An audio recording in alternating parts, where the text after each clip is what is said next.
প্রথমেই এখানে উপস্থিত সবাইকে আমরা ধন্যবাদ জানাচ্ছি।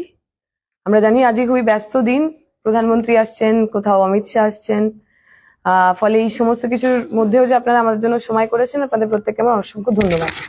আপনারা জানেন আর কদিনের মধ্যেই নির্বাচন, এবং আমরা প্রথম দিন থেকে যখন নির্বাচনের প্রচার শুরু করেছিলাম একটা জিনিস আমরা খুব সার্টেন ছিলাম যে এইবারের নির্বাচনটা আমরা খালি মন্দির মসজিদ হিন্দু মুসলমান পরিচিতির রাজনীতি এর মধ্যে দিয়ে করব না। তাই আমাদের নির্বাচনের প্রথম দিন থেকে এই এলাকার মানুষের ইস্যুই আমাদের এজেন্ডা হয়েছে। মানুষ বলেছেন এসআইআর এ নাম বাদ গেছে, মতুয়া পাড়ায় বলেছেন, মুসলিম পাড়ায় বলেছেন, আমরা তাদের কথা আমাদের ম্যানিফেস্টোতে রেখেছি। মানুষ বলেছেন তাদের রাস্তাঘাটের অবস্থা খারাপ, নর্দমাগুলো পরিষ্কার হয় না, নর্দমার জল একটু বৃষ্টি হলেই রাস্তায় এবং কিছুক্ষণ পরে বাড়িতে ঢুকে যায়, তাকে আমরা আমাদের এজেন্ডাতে রেখেছি।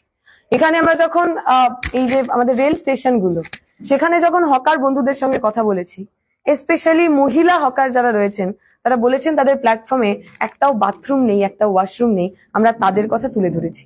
এখানে অনেক ছোট ছোট হোম বেসড ইন্ডাস্ট্রি রয়েছে, গ্লাভস তৈরি হয় কোথাও, রেনকোট তৈরি হয় কোথাও, ছাতার শিক তৈরি হয় কোথাও, ব্যাগ তৈরি হয়, হোশিয়ারি শিল্প, জামা কাপড় তৈরি হয়।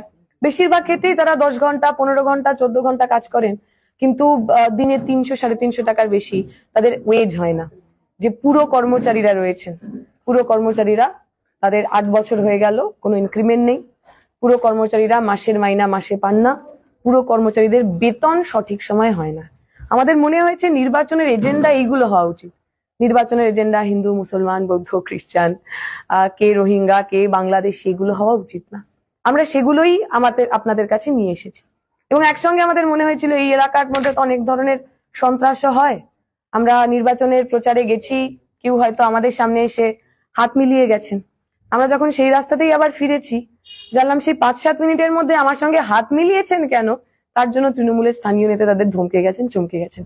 ফলে বহু মানুষ ফিজিক্যালি আমরা তাদের কাছে পৌঁছে গেলেও আমাদের কাছে পৌঁছাতে ভয় পেয়েছেন। সেই কারণেই আমরা দিদিকে বলো বলে একটি ক্যাম্পেইন চালু করেছিলাম। আমাদের দাবি ছিল দিদিকে বলে বিশেষ লাভ হয়নি, তাই এবার দিদিকে বলে দেখুন, এবং তাতে আমরা সারা জাগানো রেসপন্স পেয়েছি। প্রতিদিন বিভিন্ন মানুষ তাদের কথা, তাদের দুঃখ, তাদের যন্ত্রণা, সেগুলো আমাদের জানিয়েছেন। যদি উন্নয়নের সরকার উন্নয়ন বহাল রাখতেন এবং যদি কারেন্ট থাকতো, তাহলে আমাদের পিছনের স্ক্রিনে সেইগুলোর কিছু আপনাদের দেখাতেও আমরা পারতাম। কিন্তু যেহেতু মন্ত্রীর কেন্দ্র, তো উন্নয়ন প্রচন্ড বেশি হয়েছে, এবং এই দুপুরবেলা গরমের দুপুরে কারেন্ট নেই, তাই আমরা অনেকগুলো জিনিস আপনাদের দেখাতে পারবো না। আমাদের দিদিকে বলো ওই পুরো ক্যাম্পেইনটাতে সবচেয়ে বেশি আমরা যে অভিযোগ পেয়েছি, সেই অভিযোগ হলো নর্দমা পরিষ্কার না করার, নিকাশি ব্যবস্থার বেহাল দশার। এমন হয়েছে আমরা দিদিতে বলো খবর পেয়ে মানুষের বাড়িতে গেছি, এবং বাড়িতে গিয়ে দেখতে পেয়েছি গরমের মধ্যেও তাদের বাড়িতে জল। তখন আমার মনে হয় একদম নীল ষষ্ঠীর 2-3 দিন আগে তাদের যে তুলসী মঞ্চ, সেই তুলসী মঞ্চটা প্রায় জলের তলায়। তারা বলছিলেন যে এবার হয়তো পুজোতে আমরা তুলসী মঞ্চে জল দিতে পারবো না। তো এইরকম একটা হাই প্রোফাইল কেন্দ্র, সেই হাই প্রোফাইল কেন্দ্রের যে এইরকম ভয়ঙ্কর অবস্থা, আমাদের মনে হয়েছিল আমাদের এজেন্ডা, মানুষের এজেন্ডা, সেই অনুযায়ী আমাদের ম্যানিফেস্টো থাকা উচিত। এবং আমাদের ম্যানিফেস্টোটা আসলে মানুষের যে যন্ত্রণা, মানুষের যে সমস্যা, সেই সমস্যার সমাধান হিসাবে, সেই মানুষের সমস্যার সলিউশন হিসাবে আমরা আপনাদের কাছে কিছু সমাধান নিয়ে এসেছি। আপনারা অলরেডি আমাদের যে সেন্ট্রাল ম্যানিফেস্টো, সেই ম্যানিফেস্টো পেয়েছেন। সেটাতে আমরা বলেছি যে প্রত্যেকটা পরিবারের ন্যূনতম একজনকে আমরা স্থায়ী চাকরির কথা বলছি। প্রত্যেক পরিবারের যে ন্যূনতম বেতন প্রাপক, তার 22,000 টাকা মাইনের কথা আমরা বলছি। প্রতি বছর এসএসসি পিএসসির কথা বলছি। গরিব খেটে খাওয়া মানুষের তাদের অধিকার, সামাজিক সুরক্ষার কথা বলছি। আর এই এলাকার মানুষের সমস্যা নিয়ে এই এলাকার মানুষ দিদিকে যা বলেছেন, সেই নিয়ে আমাদের যা দিদির সমাধান বা আমাদের সব্বার সমাধান, মানুষের সমাধান, তাতে প্রথম যে 2-3টে জিনিস আমাদের মনে হয়েছে, তা হলো পৌর হাসপাতাল, নিকাশি ব্যবস্থা এবং জঞ্জাল জমে থাকা। পৌর হাসপাতাল আপনারা সবাই জানেন, আমরা যখন এখানে পুরসভায় ছিলাম, মানুষের টাকায় পুরো হাসপাতাল তৈরি হয়েছিল। আজকে সেই পুরো হাসপাতালে বেড নেই, সঠিকভাবে চিকিৎসা হয় না, ডাক্তার নার্স কোনো কিছু নেই। নিকাশি ব্যবস্থা, এখানকার মানুষ, তাদের নতুন করে কিচ্ছু বলার নেই। আমাদের নর্দমাগুলো পরিষ্কার হয় না, আমাদের যে খালগুলো রয়েছে সেই খালগুলো ড্রেজিং হয় না। সংস্কারের নামে 1,70,74,00,000 টাকা খরচ হয়, কিন্তু আসলেই তার যে সিল্টিং, তার যে পলি জমে যাওয়া, সেটা ঠিক হয় না। কারেন্ট এসেছে, দিদিকে বলাতে যদি কারেন্ট চলে আসে, তাহলে আমরা আশা করবো আগামী দিনে মানুষ যখন দিদিকে বলবেন শুধু কারেন্ট নয়, যা যা সমস্যা আছে সমস্যার সমাধান হবে। তৃতীয় অবশ্যই জঞ্জালের কথা, যা আমরা বলছিলাম। আমাদের এখানে কোনো একটা নির্দিষ্ট জায়গা নেই যেখানে জঞ্জাল কালেক্ট করা যায়। বাড়ি থেকে পুরো কর্মচারীরা যে জঞ্জালগুলো কালেক্ট করেন সেগুলো রাস্তার ওপর একেবারে আনপ্ল্যান্ড হিসাবে পড়ে থাকে। আমরা বলছি এর সমাধান লাগবে।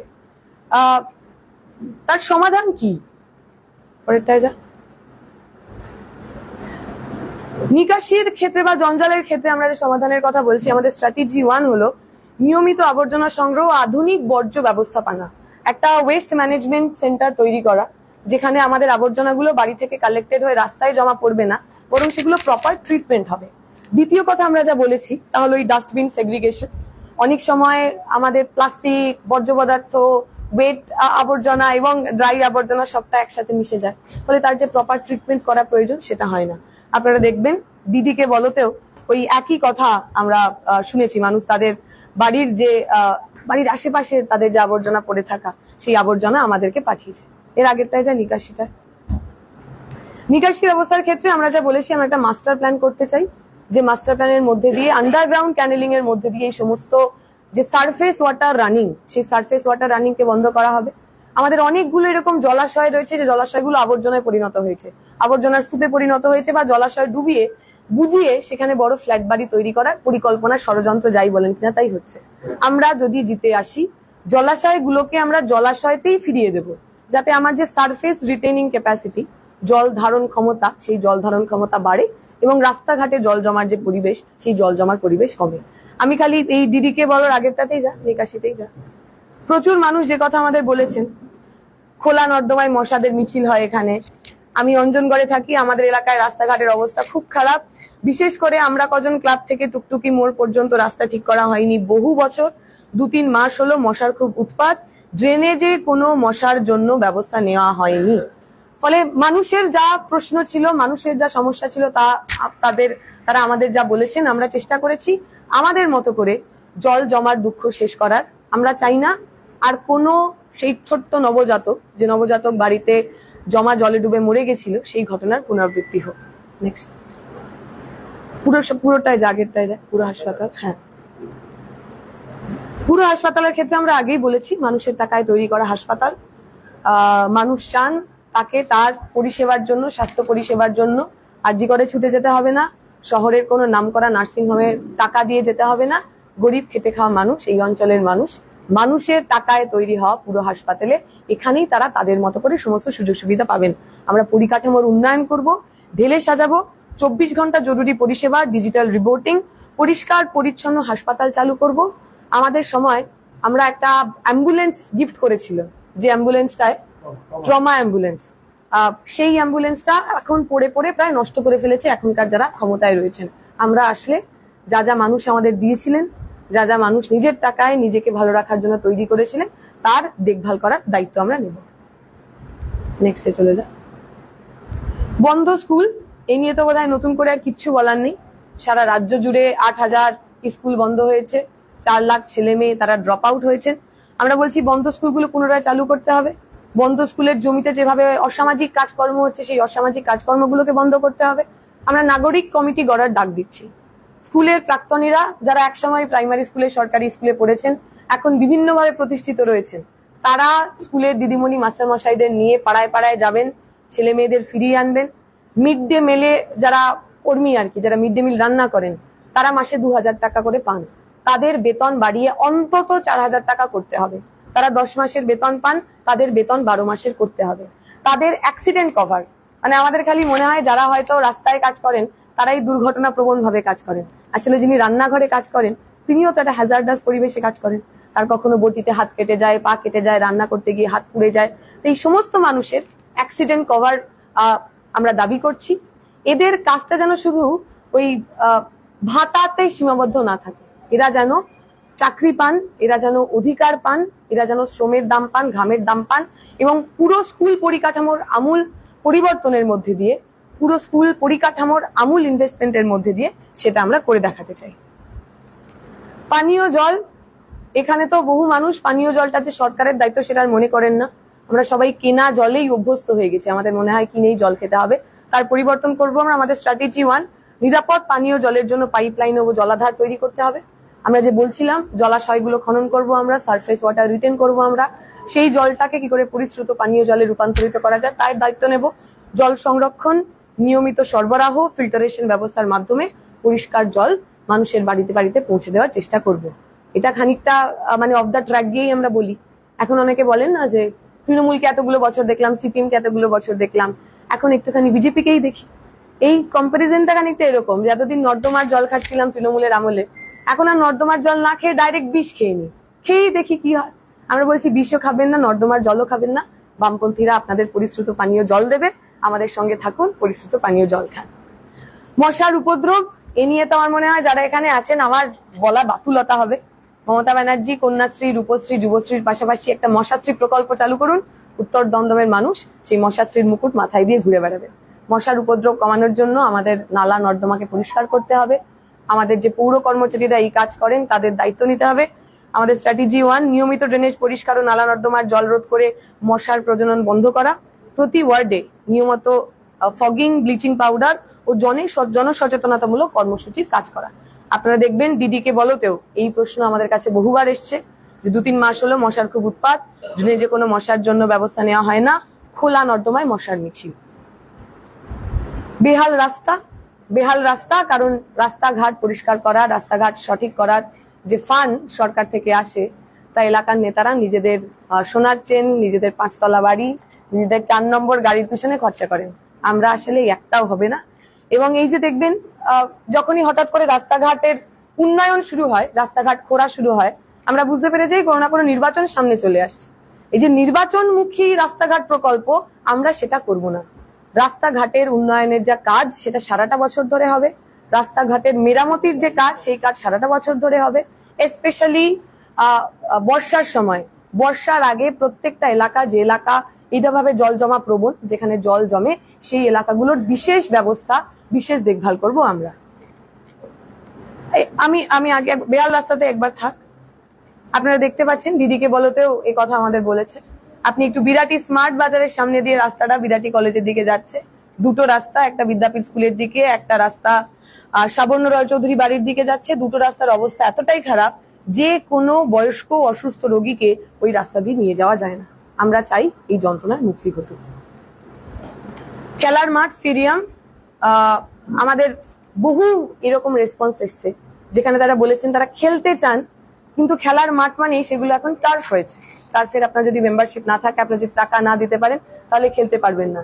কিন্তু আমরা তো সবার জন্য খেলার মাঠের দাবি করি। খেলার মাঠ, যে খেলার মাঠগুলোকে কখনো পার্কিং এর কাজে, কখনো বিয়ে বাড়ির জন্য তাতে প্যান্ডেল করে খেলার মাঠগুলো নষ্ট করে দেওয়া হয়েছে, সেই খেলার মাঠে সংরক্ষণ করতে হবে। আমরা যেখান থেকে আমাদের মিছিল শুরু করেছিলাম খেলার মাঠ বাঁচানোর, যে খেলার মাঠটা মানুষের টাকায় তৈরি করা, মানুষের টাকায় কেনা, তৃণমূলের স্থানীয় নেতারা যেটার গার্ডওয়াল পর্যন্ত দিতে দেননি, সেই খেলার মাঠগুলোকে জঙ্গল থেকে খেলার মাঠে আমরা পরিবর্তিত করব। আমাদের যে স্টেডিয়াম, যেটা আবার আমরা যখন পুরসভায় ছিলাম তখন তৈরি হয়েছিল, সেখানে এখন পুরসভার গাড়ি পার্ক হয়, পুরসভার জলের গাড়ি পার্ক হয়, খেলাধুলোটা হয় না। আমরা চাই খেলা হোক, কিন্তু সেটা খেলার মাঠে হোক।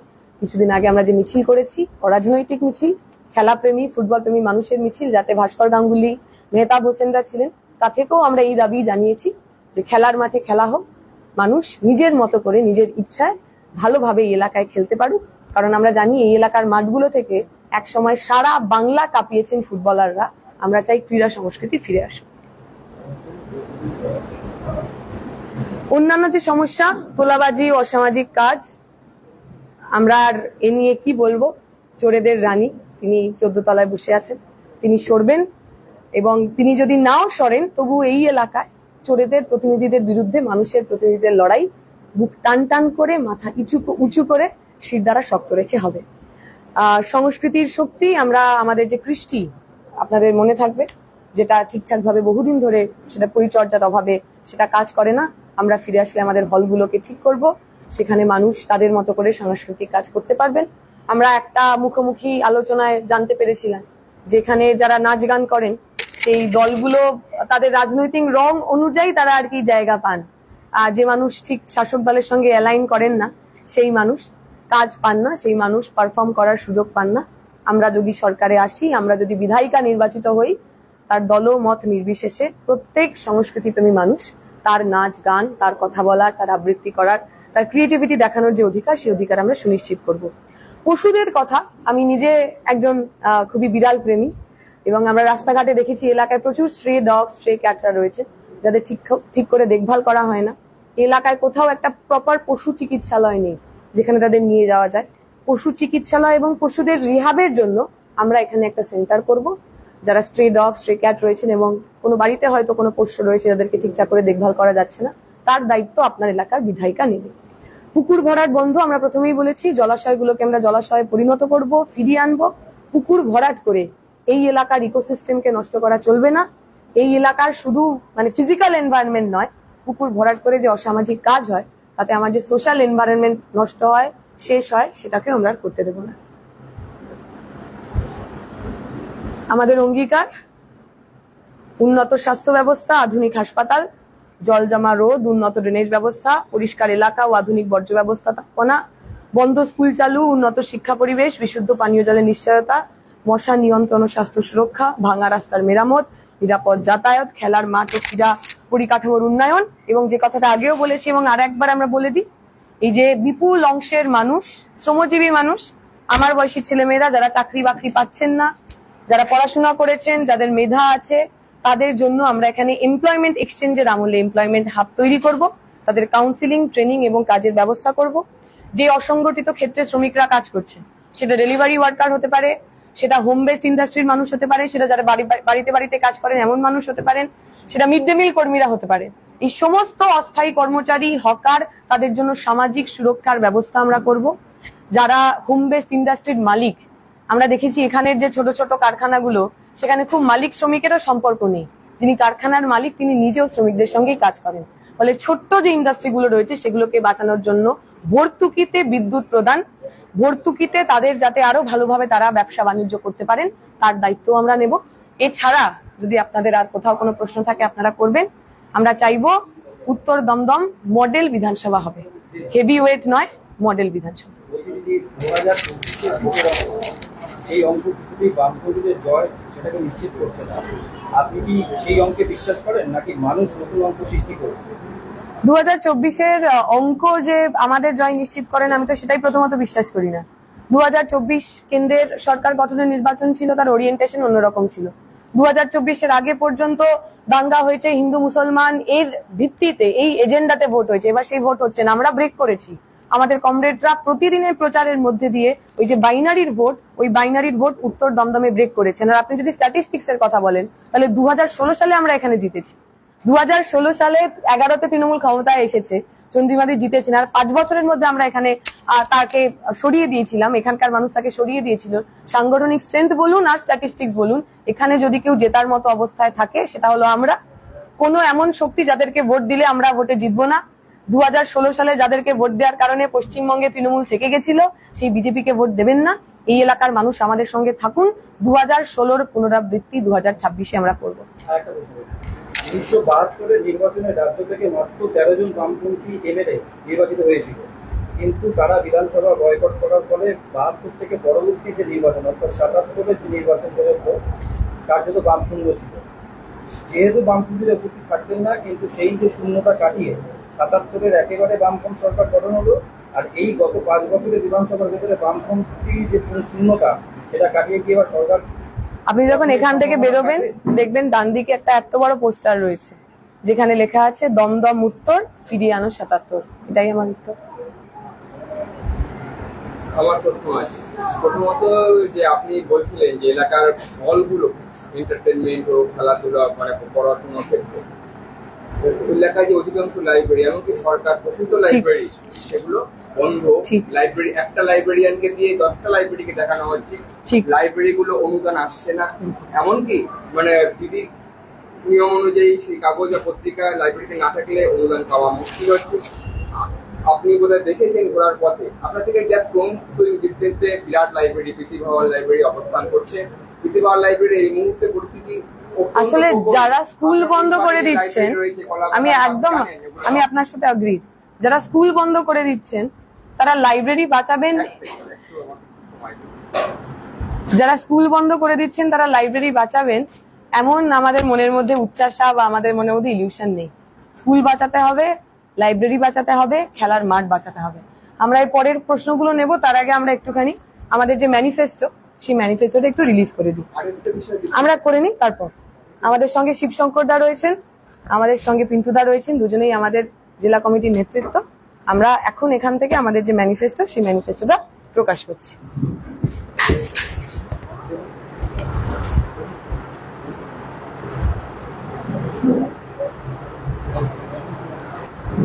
Thank you.